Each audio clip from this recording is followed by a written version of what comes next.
Maulang panahon na naman ang bumugad sa ilang bahagi ng bansa tulad ng Metro Manila.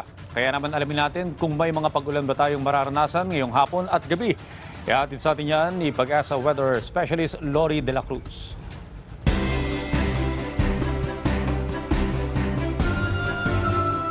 Magandang araw sa ating mga kababayan. Habagat pa rin na nakaka-apekto sa Southern Luzon, sa Visayas, sa Mindanao at dahil dyan, nagdudulot pa rin po yan ng mga light to moderate rain sa Western Visayas, Central Visayas, Zamboanga Peninsula, Northern Mindanao, Caraga, PERMM, Palawan, maging Southern Leyte. Samantala sa Metro Manila at natitirang bahagi nating bansa ay bagyang maulap hanggang sa maulap lamang ang papawin. May mga tsansa lamang ng mga isolated rain showers or thunderstorms lalo sa hapon at gabi. Wala din po tayong minomonitor ngayon ng LPA o bagyo sa loob ng ating area of responsibility. Samantala, narito naman ang ating update sa ating mga dam.